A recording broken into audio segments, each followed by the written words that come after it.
ఊరు 45 సంవత్సరాలు అవుతుంది. మాకు పొలం ఒక 5-6 సంవత్సరాలకు పొలం పుడిచింది. అది బురద నీళ్ళు తాగించి 5-6 సంవత్సరాలు మాకు సాగు అనేది. అప్పటి నుంచి మేము సాగు చేసుకొని అందరూ మంచిగా సహాయం చేసుకొని అది వండి ఒక 35 సంవత్సరాలు వస్తున్నాక వాళ్ళు డబ్బులు తీసుకొని పోయి మళ్ళీ అక్కడ పోయి అక్కడ తీసుకొని వాళ్ళు ఇంటికి మళ్ళీ చేనులు వచ్చి మా చేనులు మాకు కావాలని చెప్పి మళ్ళీ ఇప్పుడు 10 సంవత్సరాలు మళ్ళీ వేసినారు. మళ్ళీ వేసి మమ్మల్ని వేసుకోకుండా వాళ్ళు వేసుకోకుండా ఈ సంవత్సరం మాకు ఏది ఇంటికి ఏది ఏది లేకుండా మళ్ళీ వేసినారు. 10 సంవత్సరాలు దానికోసం మాకు పొలం కావాలని పోరాడుతున్నాం. దానికి మాకు ఇంత ఏదో బిల్డింగ్ కానీ కరెంట్ వచ్చింది దాని గురించి మాకు తీసుకోవాలి కానీ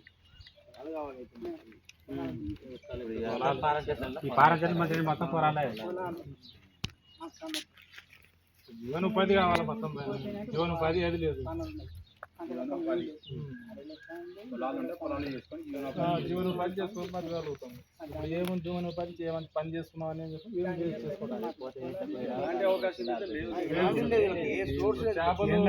ఊరికి కూడా పడట్లేదు. ఊరికి కరెంటు రోడ్డు ఇంకొక విషయం ఏంటంటే ఇలా ప్రధానంగా ఈ రోడ్డు కరెంట్ రావడం అనేది వీళ్ళ వెలుగులో కొంచెం వాళ్ళకు వెలుగు అనుకోవాలి. ఇంకొకటి వీళ్ళ జీవన విధానంలో వీళ్ళకి ఆ పొలాలు కనుక వస్తే ఎస్ఎస్పీలో ఉండేదే కదా, ఎస్ఎస్పీలో ఉండేది వీళ్ళకి కనుక వస్తే దేవుడు కావాలి. మాకు బాగుంటుంది. అదే మా పార్టీ తరఫున మేము అందరం కలిసి విజ్ఞప్తులు చేస్తాం. మీకు ఇచ్చే పద్ధతి అయితే అదే. మీరైతే ఈ నెల 30 రాండి.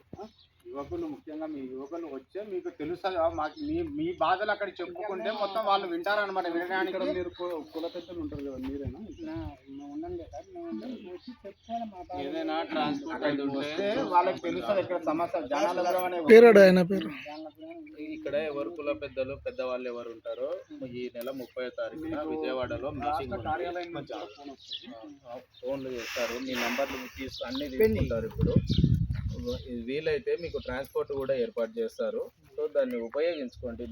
మీకు బీజేపీ ఏమేమి చేయబోతుందో అక్కడ మీకు వివరంగా చెప్తారు. ఇది భారతీయ జనతా పార్టీ ఆధ్వర్యంలో స్ఫూర్తి అనే కార్యక్రమం సంచార జాతర సంస్కృతి వారధులు మీడియా అనే ఉద్దేశంతో ఇది ఈ దేశానికి ముఖ్యమైన అసలైన దేశభక్తి కలిగిన వారసులుగా గుర్తించి మీకు ఈ కార్యక్రమం చేయడం. ఈ కార్యక్రమం మీకు ఇంతవరకు సరైన సర్టిఫికేట్స్ కూడా లేక మీరు చాలా ఇబ్బందులు అవుతున్నారు. కాబట్టి మిమ్మల్ని గుర్తించి ఈ సమస్య కారణం ఏంటంటే పూర్వం బ్రిటిష్ కాలం నాటి చట్టాలను తీసుకొచ్చి ఈ 72 సంవత్సరాలుగా ఈ కాంగ్రెస్ పాలనలో మేము చాలా వరకు అణగదొక్కారు. పూర్తి చెప్పాలంటే అణగదొక్కారు.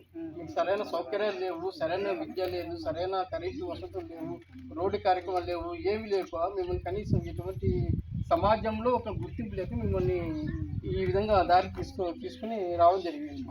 ఇది గుర్తించిన ఇప్పుడే కాదు, పూర్వము బీజేపీ ఉన్నప్పుడు వాజ్పేయి గారు కాలంలోనే మీకు ఎంతమంది సంఖ్య ఉన్నారు, ఈ జనాభా ఎంత ఉందని చెప్పేసి లెక్కలు వేయడం జరిగింది. తర్వాత కొద్దిగా మళ్ళీ కాంగ్రెస్ రావడం వల్ల మిమ్మల్ని మళ్ళీ మూలం పెట్టడం జరిగింది అనమాట. ఇప్పుడు నరేంద్ర మోడీ గారు వచ్చిన తర్వాత, బీజేపీ ప్రభుత్వం వచ్చిన తర్వాత మిమ్మల్ని మళ్ళీ గుర్తించడం జరిగింది. ఈ జరిగిన తర్వాత మీకు ఎస్ఈ పథకం ద్వారా GNT కమిషన్ ఏర్పాటు చేసి పద్మభూషణ్ ఇచ్చి గౌరవించడం జరిగింది. ఇంతేకాదు మన దేశ రాష్ట్రపతి గారు మీ జాతికి సంబంధించిన మన్మోహన్ గారు ఉన్నారు. ఆమె కూడా మీ జాతి ఆమె ఒక గౌరవస్థానం దేశానికి ఒక అధ్యక్ష స్థానం నిలబెట్టి మీకు ఒక గుర్తింపు తీసుకోవడం జరిగింది. అంతేకాకుండా ఈరోజు టౌన్లో పట్టణాల్లో మీకు ఎటువంటి వసతులు ఉన్నాయో ఆ వసతుల్ని కల్పించే క్రమంలో ఇప్పుడు భారతీయ పార్టీ తీసుకుంటుంది. ఆ కార్యక్రమంలో ఇప్పుడు మీకు రోడ్డు రావడం కానీ, సోలార్ ప్లాంట్స్ రావడం కానీ, ఇప్పుడు విద్యుత్ అవకాశాలు మీకు రావడం కానీ, ఈరోజు మీ ఇళ్ళలో టీవీ ఫ్యాన్లు పెట్టుకునే అవకాశాలు కానీ కల్పించే వరకు దిశ తీసుకుని వస్తుంది. ఈ రోజు మీకు ఎన్ని ఏళ్ళు పెద్ద కరెంట్ ఇప్పటికి 6 నెలలు 7 నెలలు అవుతుంది. సోలార్ 2014 తర్వాతనే అది వచ్చింది. సోలార్ మీకు సోలార్ వచ్చింది ఎన్ని ఏళ్ళు అయింది? 2014 తర్వాతనే ఇక్కడ సోలార్ అనేది వచ్చింది. మీ సోలార్ ఎన్ని ఏళ్ళు వచ్చి ఒక 2014 తర్వాత మీకు వచ్చింది. ఇప్పుడు కరెంట్ వస్తుంది, రోడ్డు పడుతుంది. ఇలా మిమ్మల్ని ప్రతి గుర్తింపుతో గౌరవ స్థానాలు మేము కేంద్రంలో నరేంద్ర మోడీ గారి ప్రభుత్వం వచ్చిన తర్వాతనే ఇక్కడ మీకు వచ్చిన తర్వాత మీకు ఈ గౌరవ ప్రదానం తీసుకుని మీకు ఈ రోజు ఈ స్థాయికి తీసుకొస్తున్నారు. ఫ్యూచర్లో మీరు కూడా మంచి స్థాయికి తీసుకున్నామని ఈ ఉద్దేశం ఏంటంటే ఇలాంటి వాళ్ళు పెద్దలు కుల పెద్దలు ఖచ్చితంగా విజయవాడలో ప్రోగ్రాం ఏర్పాటు చేసి పూర్తి కార్యక్రమాన్ని ఏర్పాటు చేస్తారు. మీరందరూ అక్కడికి చేసి కుల పెద్దలందరూ మీరు రావాల్సి కోరుతున్నాము. మీరు రావాల్సి వీళ్ళందరికీ ఆహ్వానం ఇస్తున్నాము. ఇప్పుడు మీ ఊరికి ఇప్పుడు రోడ్డు వేస్తున్నారు కదా, ఆ రోడ్డు కూడా ప్రధానమంత్రి గ్రామీణ సడక్ యోజన కింద నరేంద్ర మోడీ గారి ప్రభుత్వం నిధులు విడుదల చేస్తేనే ఈ రోడ్డు సెంట్రల్ గవర్నమెంట్ నిధులు విడుదల చేస్తేనే మీకు ఇక్కడ రోడ్డు అనేది శాంక్షన్ అయింది. దాని తర్వాత మీకు గ్రామానికి వస్తారు కూడా మీ